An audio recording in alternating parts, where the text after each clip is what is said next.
बदलाव होगा।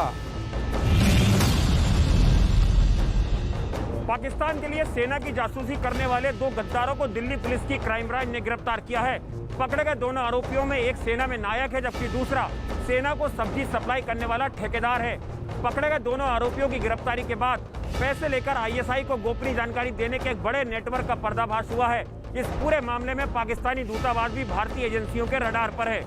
यही वो दो गद्दार हैं जिन पर पैसों के लिए अपनी जन्मभूमि का सौदा करने का आरोप है। इनमें से एक का नाम है हबीब, पूरा नाम हबीबुर रहमान, उम्र 34 साल और काम भारतीय सेना के लिए ठेके पर सब्जियां पहुंचाना। जबकि दूसरे शख्स का नाम है परमजीत, काम सेना में नायक और तैनाती आगरा में। मिलिट्री इंटेलिजेंस और दिल्ली क्राइम ब्रांच के साझा ऑपरेशन के बाद इन दोनों संदिग्ध गद्दारों पर शिकंजा कस चुका है। बताया गया कि बीकानेर का रहने वाला हबीबुर रहमान राजस्थान के पोखरण में सेना के आधार शिविर में सब्जियों की सप्लाई करता था। सेना के इलाके में सब्जियों की सप्लाई के साथ ही पोखरण में इंदिरा रसोई में सब्जी सप्लाई करने के ठेके से भी वो जुड़ा था। मिलिट्री इंटेलिजेंस को हबीब के बारे में खुफिया जानकारी मिली, जिस पर दिल्ली क्राइम ब्रांच ने काम करना शुरू किया। हबीब पर सेना से जुड़े कुछ संवेदनशील दस्तावेज पाकिस्तान भेजने का शक था। जैसे ही इस शक का कुछ पुख्ता आधार मिला, क्राइम ब्रांच ने हबीब को पोखरण से गिरफ्तार कर उसके ठिकाने पर छापे मारे। मौके से पुलिस को सेना से जुड़े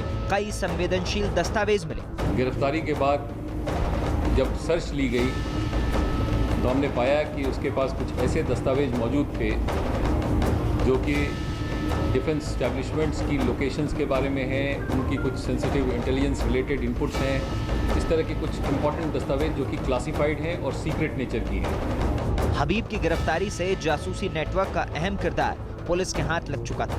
हबीब से पूछताछ में ही परमजीत का सुराग मिला। तो फर्दर इस नेटवर्क का खुलासा हुआ कि आर्मी का ही एक नायक कांस्टेबल जिसका नाम परमजीत है, जो अभी आगरा कैंटोनमेंट में पोस्टेड है,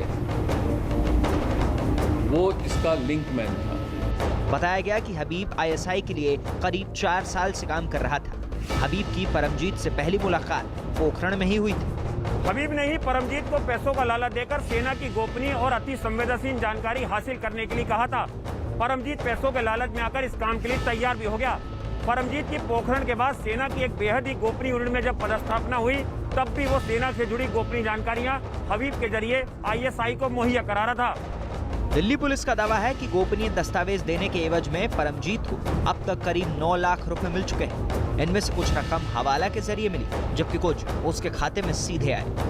हबीबुर रहमान ने पाकिस्तान के लिए जासूसी करने का जिस तरह फैसला किया, वो भी हैरतअंगेज है। इस पूरे मामले में पाकिस्तानी दूतावास भी सवालों के घेरे में आ गया है। बताया गया कि हबीबुर रहमान को पाकिस्तानी दूतावास ने अपने जाल में फंसाया।